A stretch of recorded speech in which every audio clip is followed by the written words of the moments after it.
Bilimale sir ಆಗಲೇ ಕೋಟ್ಕನಹಳ್ಳಿಯವರನ್ನು ಅರಾಜಕತಾವಾದಿ ಅಂತೇಳಿ ಕರೆದ್ರು. ಹಾಗಾಗಿ ಪ್ರೀತಿಯಿಂದ ಕರೆದ್ರು. ಏಕೆಂದರೆ ಅರಾಜಕತಾವಾದ ಅನ್ನೋದು ಒಂದು ಅತ್ಯುತ್ತಮವಾಗಿರುವಂಥ ರಾಜಕೀಯ ಸಿದ್ಧಾಂತ, ಪೊಲಿಟಿಕಲ್ ಥಿಯರಿ. ಹಾಗಾಗಿ ಪೊಲಿಟಿಕಲ್ ಥಿಯರಿ ಅಷ್ಟೇ ಅಲ್ಲ, ಅದು ಒಂದು ಫಿಲಾಸಫಿಕಲ್ ಒಂದು ಕಲ್ಟ್ ಕೂಡ. ಕರ್ನಾಟಕದ ನೆಲದಲ್ಲಿ ನಾನು ನೋಡಿದ ಹಾಗೆ ಅಲ್ಲಮ್ಮನ ನಂತರ ಅಲ್ಲಮ್ಮನ ಶೈಲಿಯನ್ನು ಪ್ರಾಕ್ಟೀಸ್ ಮಾಡ್ತಿರುವ ಬಹಳ ದೊಡ್ಡ ವ್ಯಕ್ತಿತ್ವದ ಮತ್ತು ತಾನು ಕಟ್ಟಿಕೊಂಡಂಥ ಹೊರೆಯನ್ನು ತಾನೇ ಕಳಿಸ್ಕೊಳ್ತಾ ಇರುವಂಥ ಒಬ್ಬ ಚಿಂತಕ ಮತ್ತು ತತ್ವಜ್ಞಾನಿ ಕೋಟ್ಕನಹಳ್ಳಿ. ಹಾಗಾಗಿ ಕೋಟ್ಕನಹಳ್ಳಿಯವರ ಈ ಪುಸ್ತಕದ ಕುರಿತು ನಡೀತಾ ಇರುವಂಥ ಈ ಸಭೆಯಲ್ಲಿ ತಪ್ಪಿಸ್ಕೊಳ್ಳೋದಕ್ಕೆ ನನ್ನ ಮನಸ್ಸು ಒಪ್ಪಲಿಲ್ಲ. ಅವರು ಮೊದಲೇ ಹೇಳಿದ ಹಾಗೆ ಇದೊಂದು ಅನೌಪಚಾರಿಕವಾಗಿರುವಂಥ ಸಭೆ ಅಂತ ಹೇಳಿದ್ದಾರೆ. ಹೆಮಿಂಗ್ವೇ ಔಪಚಾರಿಕತೆ ಅಂದರೆ ಕಾಚ ಹಾಕ್ಕೊಳ್ಳೋದು ಅಂತ ಹೇಳಿದ್ದ ಅಂತ. ಹಾಗಾಗಿ ಅರ್ನೆಸ್ಟ್ ಹೆಮಿಂಗ್ವೇ ನೊಬೆಲ್ ಅವಾರ್ಡ್. ಹಾಗಾಗಿ ಒಂದು ಬಿಳಿಮಲೆಯವರು ಆಗಲೇ ಎಲ್ಲ ಔಪಚಾರಿಕವಾಗಿರುವಂಥ ನೀತಿ ನಿಯಮಗಳನ್ನು, ರೀತಿ ರಿವಾಜುಗಳನ್ನು ಮುರಿದು ಮಾತಾಡಿದ್ದಾರೆ ಅಂತ. ಪುಸ್ತಕವನ್ನು ನೆಪವಾಗಿಟ್ಕೊಂಡು ಆಕಾಶ ಭೂಮಿ, ಉತ್ತರ ದಕ್ಷಿಣ ಪೂರ್ವ ಪಶ್ಚಿಮಗಳೆಲ್ಲವನ್ನು ಕುರಿತು ಮಾತಾಡಿದ್ದಾರೆ. ಈ ಪುಸ್ತಕನೂ ಹಾಗೆ ಇದೆ. ರಹೀಮನ ಬಗ್ಗೆ ಮಾತಾಡುವಾಗ ಇದ್ದಕ್ಕಿದ್ದಂಗೆ ರಹೀಮನ ಬಗ್ಗೆ ಬೈಯುವಾಗ ಅಮೆರಿಕದ ಅಧ್ಯಕ್ಷ ಬಂದ್ಬಿಡ್ತಾನೆ ಅದರೊಳಗಡೆ. ಇನ್ಯಾವುದೋ ಪಾಲಿನೇಷಿಯಾದ ಇನ್ಯಾವುದೋ ಒಂದು ಟ್ರೈಬ್ ಬಗ್ಗೆ ಪ್ರಸ್ತಾಪ ಬಂದ್ಬಿಡ್ತದೆ. ಹಾಗಾಗಿ ಒಂದು ಕೇಂದ್ರ ಅಂತ ಏನು ನಾವು ಬಹಳ ಸಿದ್ಧ ಔಷಧದ ಥರ ಏನು ಬಳಸ್ತೀವಿ, ಆ ಎಲ್ಲ ಚೌಕಟ್ಟುಗಳನ್ನು ಮುರಿದು ಬರಿತಾ ಇರುವ ಮತ್ತು ಮುರಿದು ಚಿಂತಿಸ್ತಾ ಇರುವಂತಹ ಲೇಖಕ ಮತ್ತು ತತ್ವಚಿಂತಕ ನಮ್ಮ ಕೋಟ್ಕನಹಳ್ಳಿ. ಇಂಥ ಪುಸ್ತಕವನ್ನು ಲಕ್ಷ್ಮಣ್ ಮತ್ತು ಅವರೆಲ್ಲ ಗೆಳೆಯರು, ಗುರು, VLN ಎಲ್ಲರೂ ಸೇರಿ ಮಾಡಿದ್ದಾರೆ. ನಮ್ಮ ವಿಷ್ಣು ಎಲ್ಲ ಕಳೆದ 1.5-2 ವರ್ಷಗಳಲ್ಲಿ ಸುಮಾರು ಒಂದು 8-10 ಪುಸ್ತಕ ಬಿಡುಗಡೆ ಕಾರ್ಯಕ್ರಮಗಳಿಗೆ ಹೋಗಿದ್ದೆ ನಾನು. ಆದರೆ ನಾನು ಪುಸ್ತಕ ಓದುವಾಗ ಬಿಳಿಮಲೆಯವರು ಪುಸ್ತಕದ ಪ್ರಿಂಟ್ ಮತ್ತು ಅದರ ಫೈನಲ್ ಔಟ್ಪುಟ್ ಬಗ್ಗೆ ಹೆಚ್ಚು ತಲೆ ಕೆಡಿಸ್ಕೊಳ್ತಾರೆ ಅವರು. ಆದರೆ ನಾನು ವ್ಯಾಕರಣದ ಬಗ್ಗೆ ಮತ್ತು ಗ್ರಾಮರ್ ಬಗ್ಗೆ, ಅಕ್ಷರ ದೋಷಗಳ ಬಗ್ಗೆ ಹೆಚ್ಚು ತಲೆ ಕೆಡಿಸ್ಕೊಳ್ತೀನಿ ನಾನು. ಆದರೆ ಒಂದು ಭಾಳ ಮೆಚ್ಚುಗೆ ಆಗೋ ವಿಚಾರ ಏನಂತಂದರೆ, ಈ ಪುಸ್ತಕದಲ್ಲಿ ಒಂದೇ ಒಂದು ಪದನೂ ತಿದ್ದಬೇಕು ಅಂತ ಅನಿಸಿಲ್ಲ. ಅಷ್ಟು ಚೆನ್ನಾಗಿ ಲಕ್ಷ್ಮಣ್ ಮಾಡಿದ್ದಾರೆ. ಆದರೆ ಒಂದು ಸಣ್ಣ ತಕರಾರು ಏನು ಅಂತಂದರೆ, ಭಾಳ ದೊಡ್ಡ ಪುಸ್ತಕವನ್ನು ಸಣ್ಣದು ಮಾಡಿದರು ಅಂತ ಕೇಳಿದೆ ನಾನು. ಸುಮಾರು 400-500 ಪುಟಗಳ ಅಷ್ಟು ದೀರ್ಘ ಬರಹಗಳನ್ನು ಈ ಒಂದು 170-160 ಪುಟಕ್ಕೆ ತಂದು ನಿಲ್ಲಿಸಿದ್ದಾರೆ. ಆದರೆ ಅದರಿಂದ ಆ ಒಂದು ಸಣ್ಣ ಅನಾಹುತ ಆಗಿದ್ದಂಗಿದೆ. ನಾವು ಒರಿಜಿನಲ್ ಸ್ಕ್ರಿಪ್ಟ್ ನೋಡಬೇಕು ಅಂತ. ಏನಂತಂದರೆ, ಆ ಕ್ಯಾರೆಕ್ಟರ್ಗಳು ಡೆವಲಪ್ ಮಾಡುವಾಗ ಹೆಚ್ಚು ಉತ್ಪ್ರೇಕ್ಷೆಗಳು ಉಳಿಯೋ ಥರ ಉಳಿದ್ಬಿಟ್ಟಿದ್ದಾವೆ. ಹಾಗಾಗಿ ಅದೊಂದು ಆರ್ಗ್ಯಾನಿಕ್ ಆಗಿ ಡೆವಲಪ್ ಆದರೆ ಅದು ಆಗ್ತಿರ್ಲಿಲ್ವೇನೋ ಅಂತೇಳಿ ನನಗೆ ಅನ್ನಿಸ್ತದು. ಏಕೆಂದರೆ ಉತ್ಪ್ರೇಕ್ಷೆಗಳು ಈ ಬರಹಗಳಲ್ಲಿ ಹೆಚ್ಚು ಉಳಿದ್ಬಿಟ್ಟಿದ್ದಾವೆ ಅಂತ. ಏಕೆಂದರೆ ಅದು ಕಟ್ ಮಾಡಿ ಎಡಿಟ್ ಮಾಡುವಾಗ ಅದು ಆ ಥರದೊಂದು ಸಮಸ್ಯೆ ಆಗಿದ್ದಿರಬಹುದು ಅಂತೇಳಿ ನನಗೆ ಅನಿಸ್ತಿದೆ. ಇದು ಒಂದು ಲಿವಿಂಗ್ ಸ್ಕೂಲ್ ಅಂತೇಳಿ ಅವರು ಹೇಳ್ಕೊಂಡಿದ್ದಾರೆ ಕೋಟ್ಕನಹಳ್ಳಿಯವರು. ನಿಜವಾಗ್ಲೂ ಇದು ಲಿವಿಂಗ್ ಸ್ಕೂಲ್. ಇದು ಆದಿಮ ಈಕ್ವಲ್ಸ್ ಜಂಗಮ. ಅದು ಯಾಕೆಂದರೆ ಆದಿಮವಾದದ್ದೇ ಜಂಗಮವಾಗಿ ಉಳಿಯೋದು. ವಿಕಾಸ ಅನ್ನೋದು ಒಂದು ನಿರಂತರವಾಗಿರುವ ಒಂದು ಪ್ರಕ್ರಿಯೆ ಆದ ಕಾರಣಕ್ಕೆ ಅದು ಜಂಗಮವಾಗಿರ್ತದೆ. ಜಂಗಮ ಆದ ಕಾರಣಕ್ಕೆ ಅದು ಸಾಯೋದಿಲ್ಲ. ಹಾಗಾಗಿ ನೆಲಮೂಲ ಸಂಸ್ಕೃತಿ ಮತ್ತು ತಲಪರಿಗೆ ಸಂಸ್ಕೃತಿಗಳ ಬಗ್ಗೆ ಕೋಟ್ಕನಹಳ್ಳಿಯವರು ಹೆಚ್ಚು ತಲೆ ಕೆಡಿಸ್ಕೊಂಡವರು. ನೆಲಮೂಲ ಸಂಸ್ಕೃತಿ ಅಂತ, ನೆಲಮೂಲ ಸಂಸ್ಕೃತಿ ಅಂದ ಕೂಡಲೇ ನಿಜವಾದ ಅಂಬೇಡ್ಕರ್ ಇಟ್ಗಳಿಗೆ ಸಿಟ್ಟು ಬರ್ತದೆ. ಯಾಕೆಂದರೆ ನೆಲಮೂಲ ಸಂಸ್ಕೃತಿ ಅಂತ ಯಾವುದನ್ನು ನಾವು ಕರಿತಾ ಇದ್ವೋ ಅದು ಭಾಳ ದೊಡ್ಡ ಒಂದು ಎಕ್ಸ್ಪ್ಲಾಯಿಟೇಷನ್ನ ಒಂದು ಟೂಲ್ ಆಗಿ ಕೆಲಸ ಮಾಡಿದೆ. ಯಾಕೆಂದರೆ ಜಾತಿ ವ್ಯವಸ್ಥೆ ಅನ್ನೋದು ಅದರೊಳಗಡೆ ಬರಬೇಕು, ಊಳಿಗ ಮಾನ್ಯತೆ ಅನ್ನೋದು ಅದರೊಳಗಡೆ ಬರಬೇಕು, ಜೆಂಡರ್ ಡಿಸ್ಪ್ಯಾರಿಟಿ ಅನ್ನೋದು ಅದರೊಳಗಡೆ ಬರಬೇಕು. ಎಲ್ಲ ಹೆಜಮನಿಗಳ ಯಾವ್ಯಾವ ರೂಪದ ಹೆಜಮನಿಗಳಿದಾವೋ ಎಲ್ಲ ಹೆಜಮನಿಗಳು ಅದರ ಒಳಗಡೆ ಬರಬೇಕು ಅಂತ ಭಾವಿಸಿದವರು ನಾವು. ಯಾಕೆಂದರೆ ಅಂಬೇಡ್ಕರಿಸಮನ್ನು, ಅಂಬೇಡ್ಕರೈಟ್ಗಳಂತ ಯಾರಿದ್ದಾರೆ ಅವ್ರ ಜೊತೆ ಒಡನಾಡುವಾಗ ಮತ್ತು ಅಂಬೇಡ್ಕರ್ ಬರಹಗಳನ್ನು ಮತ್ತು ಅಂಬೇಡ್ಕರನ್ನ ಇಟ್ಕೊಂಡು ಬರೆದವರ ಬರಹಗಳನ್ನು ಓದುವಾಗ ಇದೊಂದು ಸೂಕ್ಷ್ಮವಾಗಿರುವಂಥ ಒಂದು ಗ್ರಹಿಕೆ ಅಂತೇಳಿ ನಾವೆಲ್ಲರೂ ಭಾವಿಸ್ಬಿಟ್ಟಿರ್ತೇವೆ. ಆದರೆ ಅಂಬೇಡ್ಕರೈಟ್ ಅಥವಾ ಅಂಬೇಡ್ಕರಿಸಮನ್ನು, ಅಂಬೇಡ್ಕರೈಟ್ಸನ್ನು ಮತ್ತು ಅಂಬೇಡ್ಕರಿಸಮನ್ನು ನಾವು ಸೀರಿಯಸ್ ಆಗಿ ಓದೋದಕ್ಕೆ ಶುರು ಮಾಡಿದ ಮೇಲೆ ಮತ್ತು ಓದೋದಕ್ಕೆ ಶುರು ಮಾಡಿದರೆ ಕೋಟ್ಕನಹಳ್ಳಿ ಥರದವರು ಅಂಬೇಡ್ಕರನ್ನು ಬೆಳೆಸ್ತಾ ಇದ್ದಾರೆ ಅಂತೇಳಿ ಅನಿಸ್ತದೆ. ಮಾರ್ಕ್ಸನ್ನು ಗ್ರಾಮ್ಶಿ ಹೇಗೆ ಬೆಳೆಸಿದ್ನೋ ಹಾಗೆ ಅಂಬೇಡ್ಕರ್ ಅವರನ್ನು, ಬಾಬು ಜಗಜೀವನ್ ರಾಮ್ ಅವರನ್ನು ಕೋಟ್ಕನಹಳ್ಳಿ ಥರದ ಚಿಂತಕರು ಮತ್ತು ಮುಖ್ಯವಾಗಿ ಕೋಟ್ಕನಹಳ್ಳಿಯವರು ಬೆಳೆಸ್ತಾ ಇದ್ದಾರೆ ಅಂತೇಳಿ ಈ ಎಲ್ಲ ಬರಹಗಳನ್ನು ಓದಿದಾಗ ಅನಿಸ್ತಿದೆ. ಯಾಕೆಂದರೆ ಜನರ ಜೊತೆಯಲ್ಲಿ ಒಂದು ಜೀವಂತವಾಗಿರುವಂಥ ಶಾಲೆಯಲ್ಲಿ ಕಲಿಯುವಾಗ ಇದೊಂದು ಅನುಕೂಲ ಸಾಧ್ಯತೆಗಳು ಹೆಚ್ಚಾಗ್ತಾ ಹೋಗ್ತದೆ. ಹಾಗಾಗಿ ನಾನು ಅವರನ್ನು ಕನ್ನಡದ ಗ್ರಾಮ್ಶಿ ಅಂತಲೇ ಕರಿಬೇಕು ಅಂತ ಅನಿಸ್ತಿದೆ ಅಂತ. ಯಾಕೆಂದರೆ ಸಂಸ್ಕೃತಿ ಅನ್ನೋದು ಅದು ಏಕಾಏಕಿ ಹುಟ್ಟೋದಲ್ಲ, ಅದು ಮತ್ತು ಏಕಾಏಕಿ ಸಾಯೋದು ಅಲ್ಲ. ಅದು ಒಂದು ನಿರಂತರ ವಿಕಾಸ ಆಗ್ತಾನೇ ಇರುವಂಥ ಒಂದು ಚಲನಶೀಲವಾಗಿರುವಂಥ ಪ್ರಕ್ರಿಯೆ ಆದ ಕಾರಣಕ್ಕೆ ಈ ಪ್ರಕ್ರಿಯೆಯೊಳಗಡೆ ಒಂದು ದೊಡ್ಡ ಕೊಂಡಿಯಾಗಿ ನಮ್ಮ ತಲೆಮಾರನ್ನು ರೂಪಿಸ್ತಿರುವ, ತಲೆಮಾರು ತಪ್ಪಿದಾಗ ತಿಳಿ ಹೇಳ್ತಾ ಇರುವ, ಅಥವಾ ತಾನೇ ತಪ್ಪು ಮಾಡಿದಾಗ ತಾನು ತಪ್ಪು ಮಾಡಿದ್ದೇನೆ ಅಂತ ಹೇಳಿಕೊಳ್ಳುವ ಒಂದು ಉದಾತ್ತವಾಗಿರುವಂಥ ಒಂದು ಲಿಬರಲ್ ಆದಂಥ ಒಂದು ವ್ಯಕ್ತಿತ್ವ ಕೋಟ್ಕನಹಳ್ಳಿ ಅವರದ್ದು. ಹಾಗಾಗಿ ಅವರು ತುಂಬ ಮುಖ್ಯ ಅಂತೇಳಿ ನನಗೆ ಅನಿಸ್ತಿದೆ. ಹಾಗಾಗಿ ಇನ್ನೊಂದು ವಿಚಾರ ಏನಂತಂದರೆ, ನಾವು ಅಂಬೇಡ್ಕರ್ ವಾದ ಅಂತ ಅಂದ ಕೂಡಲೇ ಅದು ಗ್ರಾಮಗಳು ದಲಿತರ ಪಾಲಿಗೆ ಅಥವಾ ಹಿಂದುಳಿದವರ ಪಾಲಿಗೆ ಶಾಪ ಅಂತಲೇ ಭಾವಿಸಿದ್ದು, ನಾವು ಓದ್ಕೊಂಡಿದ್ದು ಹಾಗೇನೆ. ಮತ್ತು ಯಾರು ಇಕಾಲಜಿಯ ಬಗ್ಗೆ ಮಾತಾಡ್ತಾರೆ ಅವರು ಅಂಬೇಡ್ಕರ್ ವಾದಕ್ಕೆ ವಿರುದ್ಧ ಅಂತಲೇ ನಾವೆಲ್ಲರೂ ಕಲ್ತದ್ದು ಮತ್ತು ನಮಗೆ ಕಲಿಸಿದ್ದು, ಹೌದಲ್ವಾ? ಆದರೆ ಇಲ್ಲಿ ಇತ್ತೀಚೆಗೆ ಬರಿತಾ ಇರುವ ಅನೇಕ ಗೊಲ್ಲಳ್ಳಿ ಶಿವಪ್ರಸಾದ್ ಇರ್ಬೋದು ಮತ್ತು ಆ ಥರದ ಅನೇಕ ಹಿರಿಯರಿರ್ಬೋದು ಮತ್ತು ಮುಖ್ಯವಾಗಿ ಕೋಟ್ಕನಹಳ್ಳಿಯವರು ಅವರು ಗಂಗಾ ಭಾರತ ಬರೆದಾಗ, ಅಕ್ಕಿಯಾಡು ಬರೆದಾಗ, ಇರುವೆ ಕಣ್ಣು ಕಾಗೆ ಕಣ್ಣು ಇರುವೆ ಬಲ ಬರೆದಾಗ ಎಲ್ಲದರಲ್ಲೂ ಕೂಡ ಅವರು ಒಂದು ಆರ್ಗ್ಯಾನಿಕ್ ಆದಂಥ ಒಂದು ಚಿಂತನೆಯನ್ನು ಕಟ್ತಾ ಇದ್ದಾರೆ. ಅವರು ಅಂಬೇಡ್ಕರ್ ವಾದ ಅನ್ನುವುದು ಇಕಾಲಜಿಗೆ ವಿರುದ್ಧವಾದದ್ದಲ್ಲ ಅಂತ ನಾವು ಗ್ರಹಿಸಬೇಕು ಅಂತ ಅವ್ರು ಹೇಳ್ತಾ ಇದ್ದಾರೆ. ಯಾಕೆಂದರೆ ಇಡೀ ಜಗತ್ತು ಇವತ್ತು ಅನೇಕ ತಲ್ಲಣಗಳಲ್ಲಿ ಒಡೆದು ಹೋಗ್ತಾ ಇದೆ ಅಂತೇಳಿ ಪುಸ್ತಕನ ಹೇಳ್ತಿದೆ. ಅನೇಕ ತಲ್ಲಣಗಳಲ್ಲಿ ಒಡೆದು ಹೋಗ್ತಾ ಇದೆ. ಆ ಒಡೆದು ಹೋಗ್ತಾ ಇರುವಂತಹ ಈ ಸಂದರ್ಭದೊಳಗಡೆ ಅತ್ಯಂತ ಮುಖ್ಯವಾದಂತಹ, ವಿಚಿತ್ರಕರವಾದಂತಹ ಮತ್ತು ಮನುಷ್ಯನನ್ನೇ ಅಳಿಸಿ ಹಾಕಬಹುದಾದಂತಹ ಒಂದು ಭೀಕರವಾಗಿರುವಂಥ ಸಂಘರ್ಷ ಏರ್ಪಟ್ಟಿದೆ ಮನುಷ್ಯರು ಮತ್ತು ಅನೇಕ ವ್ಯವಸ್ಥೆಗಳ ನಡುವೆ. ಅದರಲ್ಲಿ ತುಂಬ ಮುಖ್ಯವಾದದ್ದು ಗ್ಲೋಬಲ್ ಇಕಲಾಜಿಕಲ್ ಕ್ರೈಸಿಸ್, ಅದು ಜಾಗತಿಕವಾಗಿರುವಂಥ ಪರಿಸರ ಬಿಕ್ಕಟ್ಟು. ಹಾಗಾಗಿ ಪರಿಸರದ ಬಿಕ್ಕಟ್ಟುಗಳನ್ನು ಅಡ್ರೆಸ್ ಮಾಡದೆ ಮನುಷ್ಯರ ವಿಮೋಚನೆ ಇಲ್ಲ, ಲಿಬರೇಷನ್ ಸಾಧ್ಯನೇ ಇಲ್ಲ ಅದು ಅಂತ. ಪರ್ಸನಲ್ ಎಮ್ಯಾನ್ಸಿಪೇಷನ್ ಅಂತ ಏನು ನಾವು ಓದ್ಕೊಂಡು ಬಂದಿದ್ದೀವಿ, ಕೇಳ್ಕೊಂಡು ಬಂದಿದ್ದೀವಿ, ಅದು ಸಾಧ್ಯವೇ ಇಲ್ಲ ಅದು. ಹಾಗಾಗಿ ನಾವು ಇಕಾಲಜಿಯ ಈ ವಿಚಾರವನ್ನು ಸೀರಿಯಸ್ ಆಗಿ ಅಡ್ರೆಸ್ ಮಾಡಲೇಬೇಕು. ಇವತ್ತು ಜಗತ್ತಿನ ಉದ್ದಕ್ಕೂ ನಡೀತಾ ಇರುವ ಮಹಿಳಾ ಚಳವಳಿಗಳು ತುಂಬ ಮುಖ್ಯವಾಗಿ ಅಡ್ರೆಸ್ ಮಾಡ್ತಿರುವ ವಿಚಾರ ಯಾವುದು ಅಂತಂದರೆ ಇಕಾಲಜಿಯ ವಿಚಾರವನ್ನು.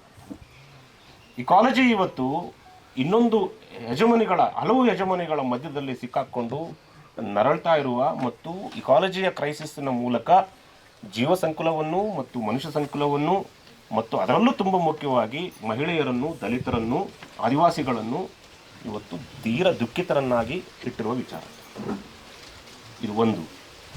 ಎರಡನೇದು, ಭಾರತದ ನೆಲಮೂಲ ಸಂಸ್ಕೃತಿ ಅಂತ ಏನು ಕರಿತಾ ಇದ್ದೇವೆ ನಾವು, ಆ ನೆಲಮೂಲ ಸಂಸ್ಕೃತಿಯ ಮೂಲ ದ್ರವ್ಯ ಯಾವುದು ಅಂತಂದರೆ ವಿಷಾದ. ಆ ವಿಷಾದದ ಒಂದು ಎಳೆ ಏನಿದೆಯಲ್ಲ, ಆ ಎಳೆಯನ್ನು ಹಿಡಿಯುವ ಪ್ರಯತ್ನವನ್ನು ಕೋಟ್ಕನಹಳ್ಳಿಯವರು ಮಾಡಿದ್ದಾರೆ ಮತ್ತು ಮಾಡ್ತಾ ಇದ್ದಾರೆ ಅವರು. ಯಾಕೆಂದರೆ ನಮ್ಮ ಎಲ್ಲ ಕಾವ್ಯಗಳ, ಜನಪದ ಕಾವ್ಯದ ಮೂಲ ಎಳೆ ಅಥವಾ ದಾರ ಅಥವಾ ಮೂಲ ಭಿತ್ತಿ ಅಥವಾ ತಂತು ಅಂತ ಏನು ಕರಿತೀವಿ, ಅದು ವಿಷಾದದ್ದು.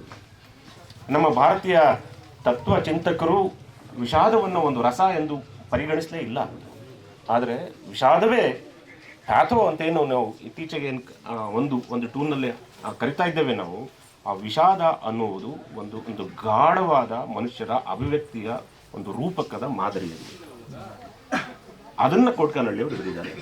ಈ ಇಡೀ ಪುಸ್ತಕವನ್ನು ಓದಿದಾಗ ಈ ಎಲ್ಲ ಬರಹಗಳ ಮೂಲ ಕೇಂದ್ರ ಯಾವುದು ಅಂತ ಏನಾದರೂ ಹುಡ್ಕೊಂಡು ಹೊರಟ್ರೆ ಅದು ವಿಷಾದ. ಅದು ಹಲವು ಡಿಕ್ಲೈನ್ಗಳಿದ್ದಾವೆ ಇದರಲ್ಲಿ. ಆ ಹಲವು ಡಿಕ್ಲೈನ್ಗಳು ಇದರಲ್ಲಿ ಇದೊಂಥರ ಒಂದು ಆರ್ಟ್ ಫಿಲಮ್ ಥರ ಇದೆ. ಇದು ಒಂದು ಟ್ರಾಜಿಡಿ ಅಂತಲೂ ನಾವು ಗಮನಿಸ್ಬೋದು. ಯಾಕೆಂದರೆ ಅದು ಮೂಲದಲ್ಲಿ ಹೆಂಗಿದೆಯೋ ಗೊತ್ತಿಲ್ಲ ಲಕ್ಷ್ಮಣ್ ನನಗೆ. ಸಣ್ಣ ಸಣ್ಣ ಸಣ್ಣ ತುಣುಕುಗಳ ಮೂಲಕವೇ ಒಂದು ಒಡೆದು ಹೋಗುತ್ತಿರುವ ಭಾರತವನ್ನು ಮತ್ತು ಒಡೆದು ಹೋಗುತ್ತಿರುವ ಮನುಕುಲವನ್ನು, ಒಡೆದು ಹೋಗುತ್ತಿರುವ ಜಗತ್ತನ್ನು ಚಿತ್ರಿಸೋದಕ್ಕೆ ಪ್ರಯತ್ನ ಮಾಡಿದ್ದಾರೆ ಅವರು. 8 ವರ್ಷದ ಹೆಣ್ಮಕ್ಳು ಅಥವಾ 8-9ನೇ ಕ್ಲಾಸಿನ ಹೆಣ್ಮಕ್ಳು ಮದುವೆಯಾಗಿ ಸ್ಕೂಲ್ ಬಿಟ್ಟು ಈ ಲಿವಿಂಗ್ ಸ್ಕೂಲ್ನಲ್ಲಿ ಕಲಿತ ಹೆಣ್ಮಕ್ಳು ಮಕ್ಕಳನ್ನು ಸೊಂಟದ ಮೇಲೆ ಹೊತ್ಕೊಂಡು ಒಂದು ಸಣ್ಣ ವಯಸ್ಸಿಗೆ ವಿಧವೆಯರಾಗ್ತಾ ಇರೋದು, ಮುದುಕಿಯರಾಗ್ತಾ ಇರೋದು, ತಬ್ಲಿಗಳಾಗ್ತಾ ಇರೋದು, ಆಗ್ತಾ ಇರೋದನ್ನ ಪುಸ್ತಕ ಚಿತ್ರಿಸ್ತಾ ಇದೆ.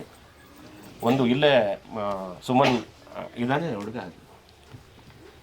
ಲಿವಿಂಗ್ ಸ್ಕೂಲ್ನಲ್ಲಿ ಅತ್ಯುತ್ತಮ ಪ್ರಾಡಕ್ಟ್ ಆಗಿದ್ದಂಥ ಹುಡುಗ ಇದ್ದಕ್ಕಿದ್ದಂಗೆ ಒಂದಿನ ಈ ಲಿವಿಂಗ್ ಸ್ಕೂಲ್ಗೆ ಕಾಂಪೌಂಡ್ ಹಾಕೋದಕ್ಕೆ ಕಲ್ಲು ಕೂಚೆಗಳನ್ನು ಹೊರೋ ಕೆಲಸಕ್ಕೆ ಬಂದ್ಬಿಡ್ತಾನ ಆತ. ಈ ಪುಸ್ತಕ ಇಸ್ಕೊಂಡ ಆತ ಕಲ್ಲು ಕೂಚೆ ಹೊರೋದಕ್ಕೆ ಬಂದ್ಬಿಡ್ತಾನ ಅವನು. ಮಹೇಶ ಅಂತ ಒಬ್ಬ ಹುಡುಗ ಬರ್ತಾನೆ ಅಂತ. ಯಾರು ತುಂಬ ಪೊಟೆನ್ಷಿಯಲ್ ಆಗಬಹುದಾಗಿತ್ತು ಅಥವಾ ಬೇರೆ ಸಮುದಾಯಗಳು ಹುಟ್ಟಿದ್ದಿದ್ರೆ, ಮೇಲ್ಜಾತಿಗಳಲ್ಲಿ ಹುಟ್ಟಿದ್ದಿದ್ರೆ ಈ ಪ್ರತಿಭೆಗಳು ಭಾರತದ ಕಲಾಲೋಕವನ್ನು, ನಾಡಿನ ಕಲಾಲೋಕವನ್ನು, ಮಾಧ್ಯಮ ಲೋಕವನ್ನು, ಅಕ್ಷರ ಲೋಕದಲ್ಲಿ ಅತ್ಯಂತ ಮುಖ್ಯವಾಗಿರುವಂಥ ನಕ್ಷತ್ರಗಳು ಆಗಬಹುದಾಗಿದ್ದಂತಹ ಕ್ಯಾರೆಕ್ಟರ್ಗಳು ಲಿವಿಂಗ್ ಸ್ಕೂಲಿಂದ ಹೊರಗಡೆ ಬಂದು ಕಲ್ಲೊರ್ತಿರ್ತವೆ, ಗುಂಡಿ ತೋಡಿ ಕಾಂಪೌಂಡ್ ಹಾಕ್ತವೆ ಮತ್ತು ಅವರ ಬದುಕು ಅಲ್ಲಿಗೆ ಅಲ್ಲಿಗೆ ಎಂಡ್ ಅಂದರೆ ಶ್ರಮದ ಕಡೆಗೆ ಹೋಗ್ತದೆ. ಕಲಿಕೆ ಅನ್ನುವುದು, ಪ್ರತಿಭೆ ಅನ್ನುವುದು ಹಿಂಗೆ ಮುಗಿದೋಗ್ತದೆ. ಲಿವಿಂಗ್ ಸ್ಕೂಲ್ನಲ್ಲಿ ಅತ್ಯಂತ ಬ್ರೈಟ್ ಸ್ಟಾರ್ಗಳು ಅಂತೇಳಿ ರಾಮಾಯಣವರು ಆರಂಭದಲ್ಲಿ ವರ್ಣಿಸುವ ಈ ಕ್ಯಾರೆಕ್ಟರ್ಗಳು ಹಿಂಗೆ ಡಿಕ್ಲೈನ್ ಆಗಿಬಿಡ್ತವೆ. ಈ ಅವನತಿಗೆ ಕಾರಣಗಳು ಏನು ಅನ್ನೋದನ್ನ ರಾಮಾಯಣವರು ಏನು ಹೇಳೋದಿಲ್ಲ ಅಂತ. ಯಾಕೆಂದರೆ ಕಳೆದ 50, 60, 70 ವರ್ಷಗಳಲ್ಲಿ ಅಥವಾ ಕುವೆಂಪುರು ಕಾರಂತರು ಬರೆಯೋದಕ್ಕೆ ಶುರು ಮಾಡಿದ ಮೇಲೆ ಕನ್ನಡ ನಾಡಿನೊಳಗಡೆ ಈ ಅವನತಿಗೆ ಕಾರಣ ಯಾರು ಅಂತೇಳಿ ಒಂದು ವಿಶಾಲವಾಗಿರುವಂಥ ಭಿತ್ತಿಯನ್ನು ಕನ್ನಡ ಅಕ್ಷರ ಲೋಕ, ಕನ್ನಡದ ಚಿಂತನ ಲೋಕ ಕಟ್ಟಿಕೊಟ್ಟಿದೆ. ಹಾಗಾಗಿ ಅದನ್ನು ಹೇಳಬೇಕಾಗಿಲ್ಲ, ಹೇಳಿದ ಕೂಡಲೇ ವಾಚ್ಯ ಆಗ್ತದೆ ಅಂತ. ಹಾಗಾಗಿ ರಾಮಾಯಣವರ ಬರಹಗಳಿಗೆ, ರಾಮಾಯಣವರು ಒಂದರ್ಥದಲ್ಲಿ ಒಂದು ಪೊಯೆಟ್ ಫಿಲಾಸಫರ್ ಅವರು. ಹಾಗಾಗಿನೇ ಅನಾರ್ಕಿ ಅನ್ನೋದು ಅವರ ಬರಹಗಳಲ್ಲಿ ಒಂದು ಒಂದು ಒಂದು ಥೀಸಿಸ್ ಆಗಿ ಅದು ಬರ್ತಾ ಇರ್ತದೆ, ಡೆವಲಪ್ ಆಗ್ತಾ ಹೋಗ್ತದೆ. ಅದಷ್ಟೇ ಅಲ್ಲ ಅಂತ, ಒಂದು ಭೂಮಿಯನ್ನು ಮಾರಿದವರು ಮಧ್ಯಮ ವರ್ಗದ ಕಡೆಗೆ ಹೆಜ್ಜೆ ಹಾಕ್ತಿದ್ದಾರೆ. ಇದರಲ್ಲಿ ಈ ಬರಹದಲ್ಲಿ ಇದೆ. ಮಧ್ಯಮ ವರ್ಗದ ಕಡೆ ಹೋಗ್ತಾ ಇದ್ದಾರೆ. ಮಧ್ಯಮ ವರ್ಗಕ್ಕೆ ಹೇರಿದ್ರು ಅಂತ ಹೇಳಿದ ಕೂಡಲೇ ಜಾತಿಗಳ ನಡುವೆ ಕಚ್ಚಟ ಶುರುವಾಗ್ತದೆ. ಊರಿನೊಳಗಡೆ ಇದೇ ಬರೀತಾರೆ, ಪಾಪರಾಜ್ನಳ್ಳಿನೇ ಬರೀತಾರೆ ಅವರು. ಕುರುಬರು ಮತ್ತು ನಾಯಕರು, ಮುಸ್ಲಿಮರು ಹೇಗೆ ಛಿದ್ರ ಆಗಿ ಹೋದರು, ಡಿಸ್ಟ್ರಕ್ಟ್ ಆಗಿ ಹೋದರು ಅಂತೇಳಿ ಅವರು ಎದೆ ಹೊಡ್ಕೊಂಡು ಬರೀತಾರೆ. ಅವರು 2,000 ರೂಪಾಯಿಗೆ ಕುಂಟೆ ಜಮೀನು ಮಾರ್ತಾ ಇದ್ದಿದ್ದು ಇದ್ದಕ್ಕಿದ್ದಂಗೆ ಲಕ್ಷಗಟ್ಟಲೆ ಆಯಿತು. ವಿಲ್ಲಾಗಳು ಕಟ್ಟುವಂಥ ರಿಯಲ್ ಎಸ್ಟೇಟ್ನವರು ಬಂದರು, ಕಾಂಪೌಂಡ್ಗಳು ಹಾಕಿದರು, ದುಡ್ಡು ಬಂತು. ಕೂತ್ಕೊಳ್ಳೋದಕ್ಕೆ ಜಾಗ ಇಲ್ದರೋ ಮನೆಗಳಿಗೆ ಸಾಲ ಮಾಡಿ ಟಿ ವಿಗಳು ಬಂದವು, ಸೋಫಾ ಸೆಟ್ಗಳು ಬಂದವು. ಅದ್ರ ಜೊತೆಯಲ್ಲಿ ಮನುಷ್ಯರ ಮನಸ್ಸುಗಳು ಹೊಡೆದವು. ಆದರೆ ಎಲ್ಲ ಒಟ್ಟಿಗೆ ಇದ್ದಂತಹ ಕುರಿ ಮೇಕೆಗಳನ್ನ ಹೆಂಗೆ ಹೊಡಿತೀರಿ? ಇದು ಅವರ ಪ್ರಶ್ನೆ. ಇದು ಅಂಬೇಡ್ಕರ್ ವಾದ ಬೆಳೆಯೋದು ಹಿಂಗೆ ಇದೆ. ಸೊ ಒಟ್ಟಿಗೆ ಮನುಷ್ಯರನ್ನ ನೀವು ಬೇರೆ ಬೇರೆ ಆಗೋದ್ರಪ್ಪ, ನಾಯಕರು ಕುರುಬರು ಇಬ್ಬರು ಬೇರೆ ಬೇರೆ ಆಗ್ಬಿಟ್ರಿ ನೀವು. ಆದರೆ ಅದುವರೆಗೂ ಕೂಡಿ ಕಲ್ತಿದ್ದಂತಹ ಕುರಿ ಮೇಕೆಗಳನ್ನು ಹೆಂಗೆ ಹೊಡಿತೀರಿ ನೀವು? ಇದು ರಾಮಯ್ಯ. ಹಾಗಾಗಿ ಇಲ್ಲಿ ಇರುವೆಯಿಂದ ಹಿಡಿದು ಅಮೆರಿಕಾದವರೆಗೆ ಬರೆಯುವ ಒಂದು ಅಗಾಧವಾಗಿರುವಂಥ ಮತ್ತು ಅದ್ಭುತವಾಗಿರುವಂಥ ಶಕ್ತಿ ಅವರಿಗೆ ಕನ್ನಡದಲ್ಲಿ ಲಭಿಸಿದೆ.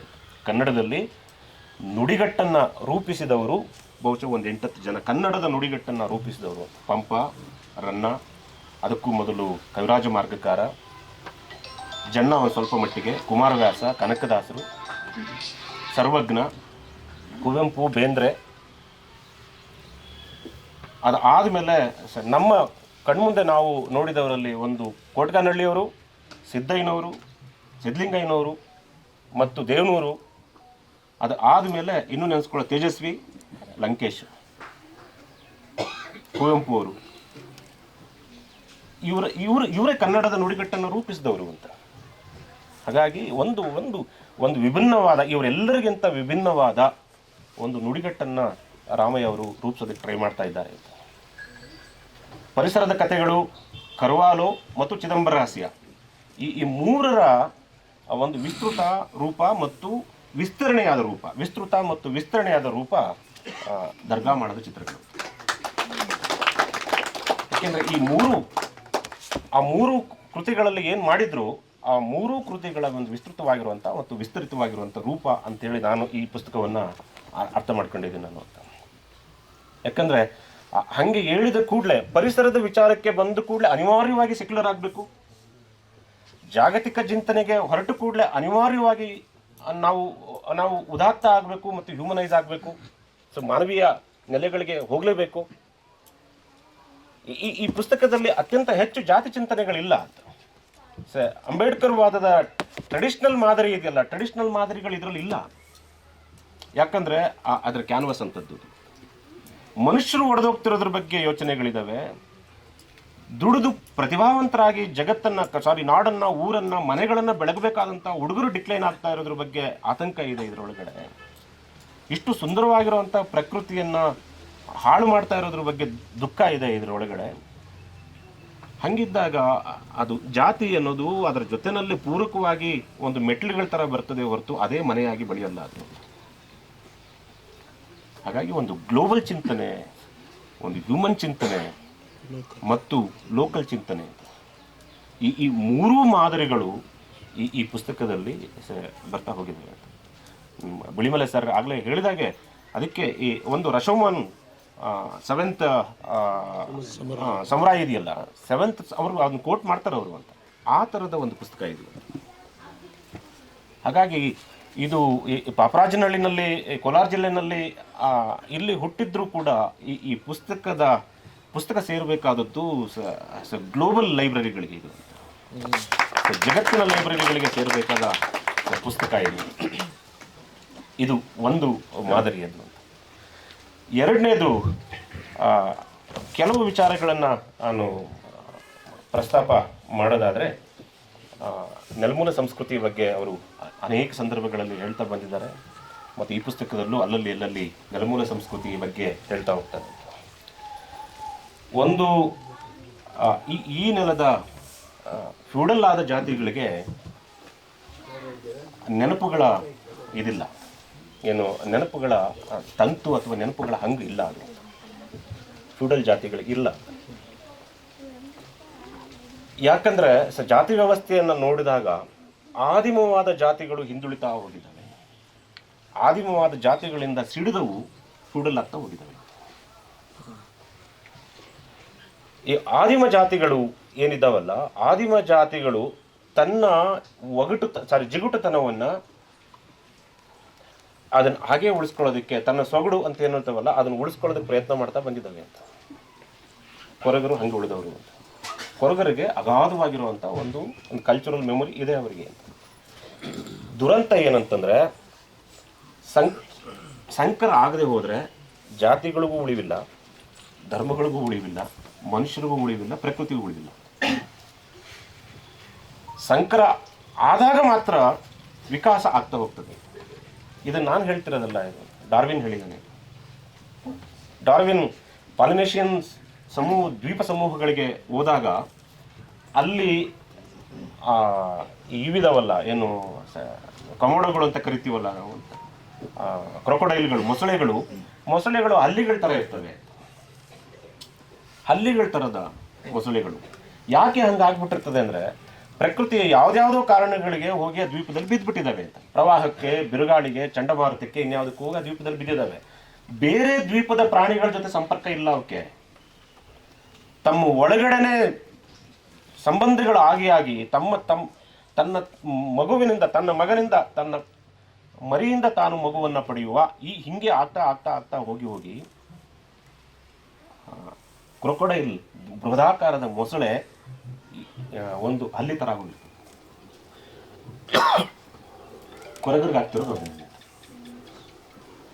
ಈ ಜಿಗುಟುತನ ಇದೆಯಲ್ಲ, ಹೊರಗಡೆ ಸೇರದೇ ಇರುವಂಥ ಒಂದು ಈ ಕ್ರಮ ಏನಿದೆ, ಈ ಕ್ರಮ ಅವುಗಳು ಅಳಿದು ಹೋಗುವುದರ ಕಡೆಗೆ ಹೋಗ್ತಾ ಇದೆ. ಅನೇಕ ಆದಿವಾಸಿಗಳು ಸಮುದಾಯಗಳ ಅಳಿವು ಅಂತ ಹೇಳಿದ್ರು ನೀವು, ಬಹಳ ಒಳ್ಳೆ ಕಲ್ಪನೆ ಅದು. ಯಾಕೆ ಹಂಗಾಗ್ತಾ ಇದೆ ಅಂತಂದ್ರೆ, ರಕ್ತಗಳ ಮಿಶ್ರಣವೇ ಆಗ್ತಾ ಇಲ್ಲ. ಯಾಕೆ ಅಂತಂದರೆ ನನ್ನ ರಕ್ತ ಶ್ರೇಷ್ಠ ಅನ್ನುವ ಒಂದು ಅಹಮ್ಮಿಗೆ ಇಡೀ ಜಗತ್ತು ಬಿದ್ದಿದೆ. ಅದರಲ್ಲಿ ಮುಖ್ಯವಾಗಿ ಭಾರತದ ಜಾತಿಗಳು ಬಿದ್ದಿದ್ದಾವೆ. ಹಾಗಾಗಿ ಭಾರತ ಡಿಕ್ಲೈನ್ನ ಕಡೆಗೆ, ಅಧಃಪತನದ ಕಡೆಗೆ ಹೋಗ್ತಾ ಇದೆ. ಯಾವ ರಕ್ತವು ಶ್ರೇಷ್ಠವಲ್ಲ ಅನ್ನೋದು ನಮ್ಮ ಹಿರಿಯರು ಕಂಡುಕೊಂಡಂತಹ ತತ್ವ. ಹಾಗಾಗಿನೇ ಅಲ್ಲಿ ಒಂದು ಎಥಿಕ್ಸ್ ಇತ್ತು, ನೈತಿಕತೆ ಇತ್ತು. ಹಲವು ಆಚರಣೆಗಳ ಮೂಲಕ ಮನುಷ್ಯರ ನೀವು ಒಂದು ಆಶ್ಚರ್ಯ ಆಗುವುದು, 19ನೇ ಶತಮಾನ 20ನೇ ಶತಮಾನದ ಆರಂಭದವರೆಗೂ ಜಾತಿಗಳ ಒಳಗೆ ಹೊಸ ಸೇರ್ಪಡೆಗಳಾಗ್ತಾನೆ ಇದ್ವು. ಜಾತಿ ಸ್ಟಾಗ್ನೇಟೆಡ್ ಅಂತ ಹೇಳಿ ನಾವೇನು ಓದ್ಕೊಂಡಿದ್ದೀವಿ ಹಂಗಿರಲಿಲ್ಲ. ನಾನು ನಿಮ್ಮ ಊರಿಗೆ ಬಂದಾಗ ದಿಕ್ಕು ತಪ್ಪಿ ನಿಮ್ಮ ಊರಿನ ದೇವರನ್ನ ಅಥವಾ ನಿಮ್ಮ ಜಾತಿಯ ದೇವರನ್ನ ನಾನು ಒಪ್ಕೊಂಡ್ರೆ ನನಗೆ ಹೆಣ್ಣು ಕೊಡುವಂಥ ಪದ್ಧತಿ 20ನೇ ಶತಮಾನದ ಆರಂಭದವರೆಗೂ ಇತ್ತು. ವಲಸೆಗಳೇ ಪ್ರಧಾನವಾಗಿದ್ದರಿಂದ ಅಂತ. ಹೊಸದೇವರು ಬಂದದ್ದು ಹಂಗೇನೆ ಅಂತ. ಮರಸುನಾಡಿಗೆ ತಮಿಳುನಾಡಿಂದ ಬಂದ ಒಂದು ಸಮುದಾಯ ಹಂಗೆ ಹೊಸ ದೇವರನ್ನ ಪಡೆದುಕೊಂಡದ್ದು ಅಂತ, ಹೊಸ ಜಾತಿ ಆದದ್ದು ಇದು ಒಂದು. ಹಾಗಾಗಿ ಇದು ಆಲಿಮದ ಚಿಂತನೆ, ಇದು ಅಥವಾ ನೆಲಮೂಲ ಸಂಸ್ಕೃತಿಯ ಚಿಂತನೆ. ಹಾಗಾಗಿನೇ ರಹೀಮ ಅವರಿಗೆ ತುಂಬ ಮುಖ್ಯ ಆಗ್ತಾ ಹೋಗಿದ್ದು ಅಂತ. ಆಮೇಲೆ ಇನ್ನೊಂದು, ಇತ್ತೀಚೆಗೆ ಇಲ್ಲಿ ಅನೇಕ ಗೆಳೆಯರಿದ್ದಾರೆ, ನಾನು ಈ ಸಂದರ್ಭದಲ್ಲಿ ಅದನ್ನು ಪ್ರಸ್ತಾಪ ಮಾಡೋ ಅಗತ್ಯ ಇಲ್ಲ, ಆದರೂ ಪ್ರಸ್ತಾಪ ಮಾಡಿಬಿಡ್ತೇನೆ. ಒಂದು ಎಲ್ಲರ ಕನ್ನಡ ಅಂತೇಳಿ ಒಂದು ಮೂಮೆಂಟ್ ಶುರು ಮಾಡಿದ್ದಾರೆ ಅಂತ, ಬಿಳಿಮಲೆ ಸರ್ ಇಲ್ಲಿದ್ದಾರೆ ಅಂತ. ಅನೇಕ ಗೆಳೆಯರಿಗೆ ಭಾಷೆಯ ಬಗ್ಗೆ ಕಡಿಮೆ ತಿಳುವಳಿಕೆ ಇದ್ದವರು ಅದನ್ನು ಶುರು ಮಾಡಿದ್ದಾರೆ ಅಂತ ನಾನು ನೇರವಾಗಿ ಅದನ್ನು ಹೇಳ್ತಾ ಇದ್ದೇನೆ. ಯಾಕೆ ಅಂತಂದರೆ, ಋಗ್ವೇದದ ಒಳಗೆ ಡಾಟ, ಡಾಡಾಣ ಮತ್ತು ಶಾ ಇದನ್ನು ಮಡಿಚಿ ಮಾತನಾಡುವ ಹುಲಿಗಳು ಅಂತ, ಅದನ್ನು ಲಿಂಗ್ವಿಸ್ಟ್ಗಳು ಅದನ್ನು ಸಂಸ್ಕೃತದಲ್ಲಿ ಮೂರ್ಧನ್ಯ ಅಂತ ಕರೀತಾರೆ. ಅದು ಮಡುಚು ಹುಲಿ ಅದು ಅಂತ. ನಾಲಿಗೆ ಮಡುಚ್ಕೊಂಡು ಮಾತಾಡ್ತೀವಿ ನಾವು ಅಂತ. ಟಾಟ ಡಾಡಾಣ ಅಂತ, ಎನ್ನ ನುಡಿ ಟಾಟ ಡಾಡಣ ಅಂತ. ಭೀಮನ ಬಾಯಲ್ಲಿ ಪಂಪ ಹೇಳಿಸ್ತಾನೆ, ಎನ್ನ ನುಡಿ ಟಾಟ ಡಾಡಣ ಅಂತ. ಕೋಪ ಬಂದಾಗ ಹೇಳೋ ಮಾತು. ಈ ಟಾಟ ಡಾಡಣ ಮತ್ತು ಶಾ ಇವು ಮಡುಚು ಹುಲಿಗಳು. ಇವು ದ್ರಾವಿಡ ಭಾಷೆಗಳಲ್ಲೇ ಇರೋದಿವು. ದ್ರಾವಿಡ ಭಾಷೆಗಳು, ದ್ರಾವಿಡ ಸಮುದಾಯಗಳು ಕಟ್ಟಿದ ಭಾಷೆಗಳು, ಮೂರ್ಧನ್ಯಗಳಿವು ಅಥವಾ ಮಡುಚುಲಿಗಳು. ಇವು ಋಗ್ವೇದದೊಳಗಡೆ ಎಂಟ್ರಿ ಆಗಿಬಿಟ್ಟಿದ್ದಾರೆ. ಹೆಂಗೆ ಎಂಟ್ರಿ ಆದವು ಅನ್ನೋದ್ರ ಬಗ್ಗೆ ದೀರ್ಘವಾಗಿರೋ ಅಧ್ಯಯನಗಳು ನಡೀತಾನೆ ಇದ್ದಾವೆ. ಒಂದು ಅಧ್ಯಯನದ ಪ್ರಕಾರ ಡೇವಿಡ್ ಆಂಟನಿ ಅಂತೇಳಿ ಅವನು ಭಾಳ ದೊಡ್ಡ ಭಾಷಾ ವಿದ್ವಾಂಸ. ಆತ ಏನು ಹೇಳ್ತಾನೆ ಅಂದರೆ, ದ್ರಾವಿಡರು ಇರಾನಿನವರೆಗೂ ಇದ್ರು ಅಂತ. ಅವನು ದಾಖಲೆಗಳ ಮೂಲಕ ಹೇಳ್ತಾ ಇದ್ದಾನೆ. ಯಾವ ದುರಂತವೋ ಗೊತ್ತಿಲ್ಲ, ನಮ್ಮ ಭಾಷಾ ವಿಜ್ಞಾನಿಗಳು ಇವರ ಪುಸ್ತಕಗಳನ್ನು ಮುಟ್ಲೇ ಇಲ್ಲ. ಯಾಕೆಂದರೆ ಅದು ಒಂದು ವರ್ಗದ ರಾಜಕಾರಣವಾಗಿದ್ದ ಕಾರಣಕ್ಕೆ ಭಾಷಾ ವಿಜ್ಞಾನ ಈ ಪುಸ್ತಕಗಳನ್ನ ಮುಟ್ಲೇ ಇಲ್ಲ ಅವರು ಅಂತ. ಫ್ರಾಂಕ್ಲಿನ್ ಸೌತ್ವರ್ತ್ ಕೂಡ ಇದ್ರ ಮೇಲೆ ತುಂಬ ಕೆಲಸ ಮಾಡ್ಕೊಂಡು ಬಂದಿದ್ದಾನೆ ಅಂತ. ಇರಾನ್ವರೆಗೂ ಇದ್ದವು ಅಂತ. ಇರಾನ್ವರೆಗೂ ಇದ್ದ ಈ ದ್ರಾವಿಡ ಸಮುದಾಯದ ಒಳಗಡೆ ಆರ್ಯ ಸಮುದಾಯಗಳು ಒಳಗಡೆ ನುಗ್ಗಿದ್ವು. ನಾನು ಯಾಕೆ ಈ ಮಾತನ್ನು ಹೇಳ್ತಾ ಇದ್ದೀನಿ ಅಂದರೆ, ಇದ್ರ ಬಗ್ಗೆ ಹೆಚ್ಚು ಕೆಲಸ ಮಾಡ್ತಿರೋರು ಈ ನೆಲದವರೇ 3 ಜನ ಇದ್ದಾರೆ ಅಂತ. ಒಂದು ಪದ್ಮನಾಭ ನಾಗರಾಜು, ಇನ್ನೊಂದು ಲಕ್ಷ್ಮೀಪತಿ ಕೋಲಾರು ಮತ್ತು ರಾಮಯ್ಯನವರು. ಸಿಂಧಮಾದಿಗಳ ಸಂಸ್ಕೃತಿ ಆ ಥರದ ಹಿನ್ನೆಲೆಯಿಂದ ಬಂದದ್ದು. ಅದು ಈಗ ಬರೆದ್ರೆ ಬಹುಶಃ ಬೇರೆ ನೆಲೆಯಲ್ಲೇ ಬರೆಯೋದಕ್ಕೆ ಸಾಧ್ಯ ಇದೆ. ಹಾಗಾಗಿ ಇಲ್ಲಿಂದ ನಮ್ಮಿಂದ ಭಾಷೆಗಳು ಅಲ್ಲಿಗೆ ಹೋಗಿದ್ದಾವೆ ಅಂತ. ಆ್ಯಕ್ಚುಲಿ ನಿಜವಾಗ್ಲೂ ಇವತ್ತು ನಡಿಬೇಕಾಗಿರೋದು ಅಂತಂದರೆ, ಋಗ್ವೇದದ ಮೇಲೆ ಸಬಾಲ್ಟನ್ ಸ್ಟಡಿಗಳು ನಡಿಬೇಕು, ಮಹಾಭಾರತದ ರಾಮಾಯಣಗಳ ಮೇಲೆ ಸಬಾಲ್ಟನ್ ಸ್ಟಡಿಗಳು ನಡಿಬೇಕು. ನಮ್ಮ ಸಂಸ್ಕೃತಿಯನ್ನು ಅವರು ಹೇಗೆ ದಮನ ಮಾಡಿದರು, ದಮನ ಮಾಡಬೇಕಾದ್ರೆ ನಮ್ಮ ಹೀರೋಗಳು ಹೇಗೆ ಹೋರಾಟ ಮಾಡಿದರು ಅಂತೇಳಿ ಅದರಲ್ಲಿ ಅಧ್ಯಯನಗಳು ನಡಿಬೇಕು ಅಂತ. ರಿಜೆಕ್ಟ್ ಮಾಡೋದಲ್ಲ. ಯಾಕೆಂದರೆ ನಮ್ಮ ನೆಲಮೂಲದ ಸಂಸ್ಕೃತಿ ಅಂತ ಏನು ಹೇಳ್ತಾ ಇದ್ದೇವೆ ಅದು ಋಗ್ವೇದ ಪೂರ್ವದ್ದು. ದಾಖಲೆಗಳು ಈಗ ಸಿಗ್ತಾ ಇದ್ದಾವೆ. ಹಾಗಾಗಿನೇ ಒಂದು ದೊಡ್ಡ ವಿವೇಕ ಮತ್ತು ವಿಸ್ತಾರ ಇವ್ರುಗಳಿಗೆ, ಪದ್ಮನಾಭ ನಾಗರಾಜ್ಗಾಗಲಿ, ಲಕ್ಷ್ಮೀಪತಿ ಕೋಲಾರ್ಗಾಗಲಿ ಅಥವಾ ಕೊಟ್ಕನಹಳ್ಳಿಯವ್ರಿಗಾಗಲಿ ಸಿಗ್ತಾ ಇರೋದು ಯಾಕೆ ಅಂತಂದರೆ, ನಾನು ಗಮನಿಸಿದ ಹಾಗೆ ಮತ್ತು ನಾವೆಲ್ಲರೂ ಸೇರಿ ಮಾಡ್ತಾ ಇರೋದೇನು ಅಂತಂದರೆ, ಒಂದು ಗುಪ್ತರು ಮತ್ತು ಗುಪ್ತರ ನಂತರದ ಕಾಲ, ಗುಪ್ತರು ಮತ್ತು ಗುಪ್ತರ ಪೂರ್ವ ಕಾಲ ಅಂತ. ಶುಂಗರು ಅಥವಾ ಶುಂಗರ ನಂತರದ್ದು, ಶುಂಗರ ಪೂರ್ವದ್ದು ಕಾಲಘಟ್ಟಗಳಿದಾವಲ್ಲ, ಅದನ್ನು ಡಿವೈಡ್ ಮಾಡಿ ಅದರ ಹಿಂದೆ ನಮ್ಮ ನೆಲೆಗಳೇನಿದ್ವು ಅದನ್ನು ಹುಡ್ಕೊಳ್ಬೇಕಾಗಿದೆ ಮತ್ತು ಜನಗಳು ತಲುಪಿಸ್ಬೇಕಾಗಿದೆ. ಇದು ಒಂದು ಅಂತೇಳಿ ನನಗೆ ಅನಿಸ್ತಿದೆ ಅಂತ. ಹಾಗಾಗಿ ಆದರೆ ಹೆಚ್ಚು ಪ್ರಸ್ತಾಪ ಮಾಡೋದು ಬೇಡ, ಈ ಸಂದರ್ಭಕ್ಕೆ ಸೂಕ್ತ ಆಗಲಿಕ್ಕಿಲ್ಲ ಹೆಚ್ಚು ಅದು ಅಂತ. ಮತ್ತು ರಾಮಯ್ಯನವರ ಈ ಪುಸ್ತಕದಲ್ಲಿ ಯಾಕೆ ಅಂತ ಗೊತ್ತಿಲ್ಲ ನನಗೆ ಅಂತ ರಾಮಯ್ಯವರ ಹೇಳಬೇಕು ಅಂತ, ಬ್ರದರ್ಸ್ ಮತ್ತು ಕಾಮ್ರೇಡ್ಸನ್ನು ಟೀಕೆಗೆ ಒಳಪಡಿಸಿದಷ್ಟು, ನಿಂದಿಸಿದಷ್ಟು, ಬೈದಷ್ಟು ಬಹುಶಃ ರಹೀಮ ಕೂಡ ಬಯಸ್ಕೊಂಡಿಲ್ಲ. ಬ್ರದರ್ಸ್ ಮತ್ತು ಕಾಮ್ರೇಡ್ಸ್ ಅವರಿಬ್ಬರು ಯಾರು ಅಂತೇಳಿ ರಾಮಯ್ಯವರು ಹೇಳ್ತಾರೆ. ಅವರು ಯಾಕೆ ಹಾಗಾಯಿತು ಅಂತೇಳಿ ಅದು ಒಂದು ವಿಚಾರವನ್ನು ಅವರು ಹೇಳಬೇಕು ನಮಗೆ ಆಮೇಲೆ ಸಾಧ್ಯ ಆದರೆ ಅಂಥೇಳಿ ಅನ್ನಿಸ್ತಿದೆ. ಮತ್ತು ಒಂದು ರಾಜಕೀಯ ಸಿದ್ಧಾಂತ ಅಥವಾ ಒಂದು ಪೊಯೆಟ್ರಿಯೋ ರಾಜಕೀಯ ಸಿದ್ಧಾಂತವೋ ಇತ್ಯಾದಿ ಹುಟ್ಟಬೇಕಾದ್ರೆ ತುಂಬ ಮುಖ್ಯವಾಗಿ ಒಂದು ಸೈಕಿಕಲ್ ಡಿಸ್ಟೆನ್ಸ್ ಇರಬೇಕು ಅಂತ ನಮ್ಮ ಮೇಸ್ಟ್ರುಗಳು ಹೇಳ್ಕೊಟ್ಟಿದ್ದಾರೆ ಅಂತ.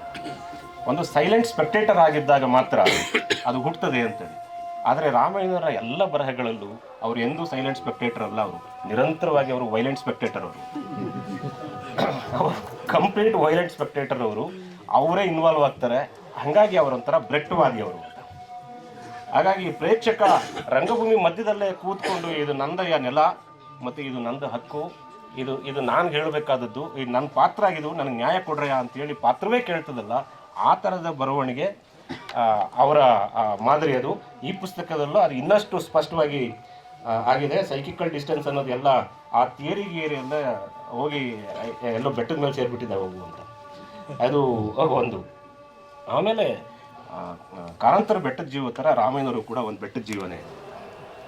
ಹಾಗಾಗಿ ಇಲ್ಲಿ ಈ ಬೆಟ್ಟ ಅಲ್ಲಿ ಗಂತರಗಂಗೆ ಬೆಟ್ಟದಲ್ಲಿ ಅಷ್ಟೇ ಅಲ್ಲ, ಅದು ನಿರಂತರವಾಗಿ ಅವರು ಒಂದು ಬೆಟ್ಟದ ಜೀವ, ಒಂದು ತಾದಾತ್ಮ್ಯವೂ ಇದೆ. ಎತ್ತರದಲ್ಲೂ ಕೂತು ಲೋಕವನ್ನು ನೋಡುವ ಒಂದು ಕ್ರಮವೂ ಅವರಿಗೆ ಸಿಕ್ಕಿದೆ ಅಂತೇಳಿ ನನಗೆ ಅನ್ನಿಸ್ತಿದೆ. ಅದರ ಸುಮಾರು ನೋಡಿಸಿದೆ ನಾನು. ಇಲ್ಲಿ ಸುಮಾರು ಜನ ಮಾತಾಡೋರಿದ್ದಾರೆ, ನಾನು ಹೆಚ್ಚು ಮಾತಾಡೋದಿಲ್ಲ. ಆದರೆ ಇವತ್ತಿನ ಒಂದೇ ಒಂದು ವಿಚಾರವನ್ನು ಹೇಳಿ ನಾನು ಮುಗಿಸೋದಕ್ಕೆ ಟ್ರೈ ಮಾಡ್ತೇನೆ. ನಾನು ಸೆಕೆಂಡ್ PUC ರಿಸಲ್ಟ್ ಬಂದಿದೆ. ಇಲ್ಲಿ ಕೆಲವು ಮಕ್ಕಳು ಅದನ್ನು ಹಾದು ಬಂದಿದ್ದಿರಬಹುದು. ಇದು ನಮ್ಮ ಸಮಾಜದ ಶ್ರೇಣೀಕರಣವನ್ನು ರಿಸಲ್ಟು ಸೂಚಿಸ್ತಾ ಇದೆ. ಆ ಕಾರಣಕ್ಕೆ ಈ ಮಾತುಗಳು ನಾನು ಹೇಳಬೇಕಾಗಿದೆ. ಒಂದು ಇವತ್ತು ಬಂದಿರೋ ರಿಸಲ್ಟ್ನಲ್ಲಿ ಸರ್ಕಾರಿ ಕಾಲೇಜುಗಳಲ್ಲಿ ಓದಿದ ಮಕ್ಕಳು ಬರೀ 57% ಪಾಸಾಗಿದ್ದಾರೆ. ಏಡೆಡ್ ಸ್ಕೂಲ್ಗಳಲ್ಲಿ ಓದೋರು 62%, ಅನ್ಏಡೆಡ್ ಸ್ಕೂಲ್ಗಳಲ್ಲಿ ಓದೋರು 82%, BBMP ಸ್ಕೂಲ್ಗಳಲ್ಲಿ ಓದೋರು 69 ಹತ್ತತ್ರ. ಎಲ್ಲದಕ್ಕಿಂತ ದೊಡ್ಡ ಆಶ್ಚರ್ಯ ಏನಂತಂದರೆ, ನಿಮ್ಮೆಲ್ಲರೂ ಇಲ್ಲಿ ಯಾರು ದಲಿತ ಚಳುವಳಿಗಾರರು ಕೂತಿದ್ದೀರಿ, ನಿಮ್ಮೆಲ್ರಿಗೂ ತಲೆಬಾಗಿಸಿ ನಮಸ್ಕಾರ ಮಾಡಬೇಕು. ಯಾಕೆಂದರೆ ನಿಮ್ಮೆಲ್ಲರ ಫಲವಾಗಿ ಕರ್ನಾಟಕದಲ್ಲಿ ವಸತಿ ಶಾಲೆಗಳು ಹುಟ್ಟಿದ್ವು. ಹೆಂಡಬೇಡ ನಮಗೆ ವಸತಿ ಶಾಲೆ ಕೊಡಿ ಅಂತೇಳಿ ತಾವು ದೀರ್ಘವಾಗಿರೋ ಹೋರಾಟ ಮಾಡಿದ್ರಿ. ಇವತ್ತು ಅದರ ಫಲ ಸಿಗ್ತಾ ಇದೆ. 86.18% ಮಕ್ಕಳು ಕ್ರೈಸ್ಟ್ ಸ್ಕೂಲ್ಗಳಲ್ಲಿ ಓದಿದವರು ಪಾಸಾಗಿದ್ದಾರೆ. ಅದಷ್ಟೇ ಅಲ್ಲ, ಮುಂದಕ್ಕೆ ಮತ್ತೆ ಬರೋದಾದರೆ ಶೆಡ್ಯೂಲ್ ಕ್ಯಾಸ್ಟ್ಗಳಲ್ಲಿ ಇರುವಂತಹ ಜಾತಿಗಳ ಮಕ್ಕಳು 62.43% ಪಾಸಾಗಿದ್ದಾರೆ. ಶೆಡ್ಯೂಲ್ ಟ್ರೈಬ್ಸ್ನಲ್ಲಿದ್ದವರು 63%, 63.07. ಕೆಟಗರಿ 1ನಲ್ಲಿರುವ ಅರೆ ಅಲೆಮಾರಿ ಸಮುದಾಯಗಳ ಮಕ್ಕಳು 69.28%. ಆಮೇಲೆ ಕೆಟಗರಿ 2A ಇರುವ ಆರ್ಟಿಸಾನ್ ಕಮ್ಯುನಿಟಿಗಳು ತುಂಬ ಮುಖ್ಯವಾಗಿರುವ ಜಾತಿಗಳದರಲ್ಲಿ 75.51%. 2B ಮುಸ್ಲಿಂ ಸಮುದಾಯವೇ ಬರ್ತದೆ 69%. 3A 84.1%. 3B ಲಿಂಗಾಯತರು ಮತ್ತು ಇತರೆ ಸಮುದಾಯಗಳು ಬರುವಂಥವು 76.96%. ಮತ್ತು ಸಾಮಾನ್ಯ ವರ್ಗದಲ್ಲಿ 87% ಮಕ್ಕಳು ಪಾಸಾಗಿದ್ದಾರೆ. ಇದು ಕರ್ನಾಟಕದ ಒಟ್ಟಾರೆ ಈ ರಿಸಲ್ಟೇ ಕರ್ನಾಟಕದ ಒಟ್ಟಾರೆಯಾದ ಒಂದು ಸಾಮಾಜಿಕ ಶ್ರೇಣಿಯನ್ನು ಸೂಚಿಸ್ತಾ ಇದೆ. ಇದರ ಮಧ್ಯದಲ್ಲಿ ಆಶಾವಾದ ಅಂತಂದರೆ ಒಂದು ರೆಸಿಡೆನ್ಷಿಯಲ್ ಸ್ಕೂಲ್ಗಳದ್ದು. ರಾಮಯ್ಯ ಅವರು ಆ ಊರಿನಲ್ಲಿ ಪಾಪರಾಜನಹಳ್ಳಿನಲ್ಲಿ ಎರಡು ಸಮುದಾಯಗಳ ನಡುವೆ ಜಗಳ ಶುರುವಾದಾಗ ಶನಿಮಾತ್ಮನ ಪೂಜಾರಿ ಒಬ್ಬನಿಗೆ ಅವನ ಕೈನಲ್ಲಿ ಒಂದು ಮೊಬೈಲ್ ಇರ್ತದೆ. ಆದರೆ ಹಿಂದಿಂದ ಏನಾಯಿತು ಅಂಥೇಳಿ ಅವರು ಇಲ್ಲೇ ಕೂತ್ಕೊಂಡೆಲ್ಲೋ ಕೇಳಿಸ್ಕೊಂಡಿರ್ತಾರೆ ಅವರು ಅಂತ. ಅವನು ಗಂಟಸಾಲ ಅದೊಂದು ಭಗವದ್ಗೀತೆಯ ಒಂದು ಮಂತ್ರ ಶ್ಲೋಕವನ್ನು ಹಾಕ್ಕೊಂಡ್ಬಿಟ್ಟಿರ್ತಾನೆ. ಅದರಲ್ಲಿ ಅವನಿಗೆ ಎಲ್ಲಿಂದನೋ ಸೂಚನೆಗಳು ಬರ್ತವೆ ಏನೇನು ಮಾಡಬೇಕು ಊರಲ್ಲಿ ಅಂತ. ಅಂದರೆ ಮೊಬೈಲ್ ಮೂಲಕ ಒಂದು ಕಮ್ಯುನಲಿಸಮ್ ಅನ್ನೋದು, ಒಂದು ಡಿವಿಷನ್ ಪಾಲಿಟಿಕ್ಸು, ಹೇಟ್ ಪಾಲಿಟಿಕ್ಸು ಹೆಂಗೆ ಶುರುವಾಗ್ತದೆ, ಅದ್ರ ಹಿಂದೆ ಯಾರ್ಯಾರಿದ್ದಾರೆ, ಒಂದು ನಿಸ್ತಂತುವಾದಂಥ ಒಂದು ಮೊಬೈಲ್. ನಾನು ಯಾಕೆ ಈ ಮೊಬೈಲ್ ವಿಚಾರವನ್ನು ಹೇಳ್ತಾ ಇದ್ದೀನಿ, ಆಗಲೇ ಅವರು ರಾಮಯ್ಯ ಅವರು ಅಡೋಲೆಸೆನ್ಸ್ ಬಗ್ಗೆ ಮಾತಾಡಿದರು. ಒಂದು ಅತ್ಯಂತ ಗಾಬರಿ ಆಗುವ ಸಂಗತಿ ಇದೆ. ನಾನು 2-3 ಕಡೆ ಹೋದಾಗಲೂ ಅದೇ ವಿಚಾರಗಳನ್ನು ಹೇಳಿದೆ. ನಾನು ಒಂದು ದ ಆಂಗ್ಜಿಯಸ್ ಜನ್ರೇಷನ್ ಅಂತ ತುರ್ತಾಗಿ ಕನ್ನಡಕ್ಕೆ ಸರ್, ನಿಮ್ಮ ಕೈ ಮುಗಿತೇನೆ ನಾನು ಪುಸ್ತಕವನ್ನು. ಗುರು ಸಾಧ್ಯ ಆದರೆ ಯಾರ ಕಡೆಯಿಂದ ಆದರೂ ಅನುವಾದ ಮಾಡಿಸ್ಬಿಡಿ, ನನಗೆ ಬಿಡುವಿದ್ರೆ ನಾನೇ ಮಾಡಿಕೊಡ್ತಿದ್ದೆ, ಆಗ್ತಿಲ್ಲ ನನಗೆ.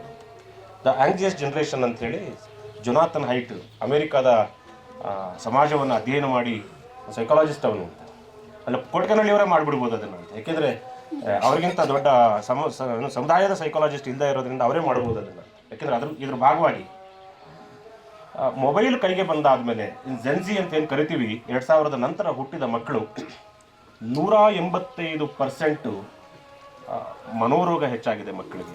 ಖಿನ್ನತೆ ಮತ್ತು ಮನೋರೋಗ ಜಾಸ್ತಿ. 185%. 15, 16, 17ನೇ ವಯಸ್ಸಿನ ಮಕ್ಕಳು ಅಂತ ಏಕಾಂಗಿಯಾಗಿ ಮಕ್ಕಳು ಕಳೆಯುವ ಪ್ರಮಾಣ 67% ಜಾಸ್ತಿ ಆಗಿದೆ. ಅಪ್ಪ ಅಮ್ಮನ ಜೊತೆನಲ್ಲಿ ಯಾರ ಸಂಪರ್ಕವೂ ಇಲ್ಲದೆ ಅಂತ. ಪ್ಲೇಗ್ರೌಂಡ್ ಬೇಸ್ಡ್ ಜನ್ರೇಷನ್ ಅಂತ ನಾವುಗಳೆಲ್ಲ ಏನು ಬೆಳೆದ್ವಿ, ನಾವು ಲೈಬ್ರರಿಗಳಲ್ಲಿ ಗ್ರೌಂಡ್ಗಳಲ್ಲಿ ಏನು ಬೆಳೆದ್ವಿ, ಅದು ಇವತ್ತು ಫೋನ್ ಬೇಸ್ಡ್ ಜನ್ರೇಷನ್ ಆಗಿ ಬದಲಾಗ್ಬಿಟ್ಟಿದೆ ಪರಿಸ್ಥಿತಿ ಇರುವಂಥ. 8 ಗಂಟೆಗಿಂತ ಕಡಿಮೆ ನಿದ್ದೆ ಮಾಡುವವರ ಮಕ್ಕಳ ಪ್ರಮಾಣ 20 ವರ್ಷದ ಒಳಗಡೆಯವರದು 45%ಗೆ ಇಳಿದುಬಿಟ್ಟಿದೆ. 45% ಇಳಿದುಬಿಟ್ಟಿದೆ ಅದು. ಅಂದರೆ ಮಕ್ಕಳು ಬಹುಪಾಲು ಫೋನ್ಗಳಲ್ಲಿ ಕಳೆದೋಗ್ತಾ ಇದ್ದಾರೆ. ಡಿವೈಡ್ ಆಗ್ತಾ ಹೋಗ್ತಾ ಇದೆ. ಯಾವ ಮಟ್ಟಕ್ಕೆ ಅಂತಂದರೆ, ಇದರಲ್ಲಿ ಒಂದು ಸೋಫಾ ಸೆಟ್ ಬಗ್ಗೆ ಒಂದು ಉದಾಹರಣೆ ಬರೆದಿದ್ದಾರೆ ರಾಮಯ್ಯ ಅವರು. ಒಂದು ಸಣ್ಣ ಮನೆ, ಒಂದೇ ಒಂದು ಹಾಲಿನ ಒಂದು ರೂಮಿನ ಮನೆ ಅದು. ಆ ಮನೆ ಒಳಗಡೆ ಕೂತ್ಕೊಳ್ಳೋಕೆ ಜಾಗ ಇಲ್ಲ, ಆದರೆ ಅದರಲ್ಲಿ ಒಂದು ಸೋಫಾ ಸೆಟ್ಟು ಒಂದು ಇನ್ಸ್ಟಾಲ್ಮೆಂಟ್ನಲ್ಲಿ ತಂದು ಹಾಕಿಬಿಟ್ಟಿರ್ತಾರೆ. ಯಾಕೆಂದರೆ ಮಧ್ಯಮ ವರ್ಗ ಆಗಬೇಕು ಅಂದರೆ ಇವೆಲ್ಲ ಬೇಕು ಅಂತ. ಯಾಕೆ ಈ ಮಾತನ್ನು ಹೇಳ್ತಾ ಇದ್ದೀನಿ ಅಂತಂದರೆ, GR ಬಗ್ಗೆ ತುಂಬ ತಲೆ ಕೆಡಿಸ್ಕೊಳ್ತಿದೆ. ನೀವು ಮಾತಾಡಿದ್ರಿ ಸರ್ ಇತ್ತೀಚೆಗೆ ಗ್ರಾಸ್ ಎನ್ರೋಲ್ಮೆಂಟ್ ರೇಷಿಯೋ ಬಗ್ಗೆ ಅಂತ. ಮಧ್ಯಮ ವರ್ಗ ಆಗ್ತಾ ಇದ್ದಂಗೆನೇ ಮಕ್ಕಳು ಹೈಯರ್ ಎಜುಕೇಷನ್ಗೆ ಹೋಗಬೇಕು. ಹೈಯರ್ ಎಜುಕೇಷನ್ಗೆ ಹೋದರೆ ಇದೊಂದು ಸೈಕಾಲಜಿ ಮತ್ತು ಒಂದು ಎಕನಾಮಿಕ್ಸ್ನ ಒಂದು ಫಿಲಾಸಫಿ ಇದೆ.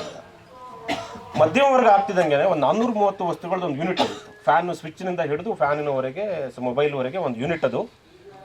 ಒಂದು ಕುಟುಂಬ ಬೇರೆ ಆದರೆ ಈ 430 ವಸ್ತುಗಳು ಸೇಲ್ ಆಗ್ತವೆ ಅನ್ನೋದು ಒಂದು ಮಾರ್ಕೆಟ್ ಎಕಾನಮಿಯ ತಂತ್ರ. ಹಾಗಾಗಿ ಅವರು ಫ್ಯಾಮಿಲಿಗಳನ್ನು ಒಡೆಯೋದನ್ನು ನೋಡ್ತಾನೆ ಇರ್ತಾರೆ ಅವರು. ಆದರೆ ಈಗ ಅವರು ಫ್ಯಾಮಿಲಿ ಹೊಡೆಯೋದಕ್ಕಿಂತ ಸಾಧ್ಯ ಇಲ್ಲ. ಯಾಕೆಂದರೆ ಫ್ಯಾಮಿಲಿಗಳು ಹೆಂಗಿದ್ರು ಹೊಡಿತವೆ. ಅದೊಂದು ಕಲ್ಚರಾಗಿ ಡೆವಲಪ್ ಆಗಿಬಿಟ್ಟಿದೆ ಅದು. ಈಗ ಮನುಷ್ಯರನ್ನೇ ಹೊಡಿತಾ ಇದ್ದಾರೆ. ಆ ಮನುಷ್ಯರನ್ನು ಹೊಡೆಯೋದಕ್ಕೆ ಬಳಸ್ಕೊಂಡಂಥ ಒಂದು ಪ್ರಮುಖವಾಗಿರೋ ಟೂಲ್ ಯಾವುದು ಅಂತಂದರೆ ಇಂಟರ್ನೆಟ್ಟು ಮತ್ತು ಮೊಬೈಲ್ ಫೋನ್. ಚೀನಾದ 30% ಹೆಣ್ಮಕ್ಳು ಮದುವೆ ಆಗೋದಿಲ್ಲ ಅಂತೇಳಿ ಸಿಂಗಲ್ ಬೆಡ್ರೂಮ್ ಫ್ಲಾಟ್ಗಳಿಗೆ ಹೋಗ್ತಿದ್ದಾರೆ. ನಗರಗಳಲ್ಲಿ ಈಗ ಸಿಂಗಲ್ ಬೆಡ್ರೂಮ್ ಫ್ಲಾಟ್ಗಳ ಸಂಖ್ಯೆ ದೊಡ್ಡದಾಗ್ತಾ ಇದೆ. ಅವಕ್ಕೆ ಸಿಕ್ಕಾಪಟ್ಟೆ ಡಿಮ್ಯಾಂಡ್ ಅದು. ಮದುವೆ ಆಗೋದಿಲ್ಲ ಅದು ಆಯಿತಾ. ರೋಬೋಗಳ ಜೊತೆನಲ್ಲಿ ಬದುಕ್ತಾ ಇದ್ದಾರೆ ಜನಸಂಖ್ಯೆ. ಹಾಗಾಗಿ ನಾವು ಕಳೆದ 100-150 ವರ್ಷಗಳಿಂದ ಜಗತ್ತು ಆಗಲೇ ನಾನು ಪರ್ಸನಲ್ ಎಮ್ಯಾನ್ಸಿಪೇಷನ್ ಬಗ್ಗೆ ಮಾತಾಡಿದ್ನಲ್ಲ, ವ್ಯಕ್ತಿ ವಿಮೋಚನೆ ಅಂತ ಏನು ಕರಿತಾ ಇದ್ದೀವಿ. ವ್ಯಕ್ತಿ ವಿಮೋಚನೆ ಅನ್ನೋದು ವ್ಯಕ್ತಿ ವಿಕ್ಷಿಪ್ತತೆಯ ಕಡೆಗೆ, ವ್ಯಕ್ತಿ ವಿಚಿತ್ರತೆಯ ಕಡೆಗೆ ಹೋಗ್ತಾ ಇದೆ. ಅದರ ಪ್ರಮುಖವಾಗಿರುವಂಥ ಅಸ್ತ್ರ ಯಾವುದು ಅಂದರೆ ಮೊಬೈಲ್ ಫೋನ್ ಅಂತ. ಹಾಗಾಗಿ ಮೊದಲು ಟಿವಿಗಳು ದೊಡ್ಡ ಶತ್ರುಗಳು ಅಂತ ಹೇಳಿ ನಾವು ಗಮನಿಸ್ತಾ ಇದ್ವಲ್ಲ, ಈಗ ಟಿವಿ ನೋಡೋರು ಇಲ್ಲ ಈಗ ಅಂತ. ಮನೆಯಲ್ಲಿ ಅಟ್ಲೀಸ್ಟ್ ಅದಾದರೂ ಸಹನೀಯ ಅನ್ನೋ ಮಟ್ಟಿಗೆ ಬಂದ್ಬಿಟ್ಟಿದೆ. ಎಲ್ಲರೂ ಕೂತ್ಕೊಂಡು ಟಿವಿ ನೋಡೋ ಅಂತ ಇಲ್ಲ ಅದು ಅಂತ. ಮೊಬೈಲ್ ಮೂಲಕನೇ ನ್ಯೂಸ್ ನೋಡಬೇಕು, ಮೊಬೈಲ್ ಮೂಲಕನೇ ಸಿನಿಮಾಗಳು ನೋಡಬೇಕು ಮತ್ತು ಮೊಬೈಲ್ ಮೂಲಕವೇ ಎಲ್ಲವೂ. ಹಾಗಾಗಿ ಮೊಬೈಲು ಮನುಷ್ಯರನ್ನು ಒಡೆದು ಹಾಕ್ತಾ ಇದೆ. ಯಾವ್ಯಾವ ರೀತಿಯಲ್ಲಿ ಹೊಡಿತಾ ಇದೆ ಅಂದರೆ, ರಾಮಯ್ಯ ಅವರು ಗುರುತಿಸಿದ ಹಾಗೆ ಸಮುದಾಯಗಳ ಒಡಕಿಗೂ ಕಾರಣ ಆಗ್ತಾ ಇದೆ ಅದು, ಮತ್ತು ವ್ಯಕ್ತಿಯ ಒಡಕಿಗೂ ಕಾರಣ ಆಗ್ತಾ ಇದೆ. ಮಾತಾಡ್ತಾ ಹೋದರೆ ಹೆಚ್ಚು ಮಾತಾಡ್ಬೋದು. ಇದು ಎಷ್ಟು ಸಾಕು ಅಂತೇಳಿ ಭಾವಿಸಿ ನನ್ನ ಮಾತುಗಳನ್ನು ಮುಗಿಸ್ತೀನಿ. ಧನ್ಯವಾದ.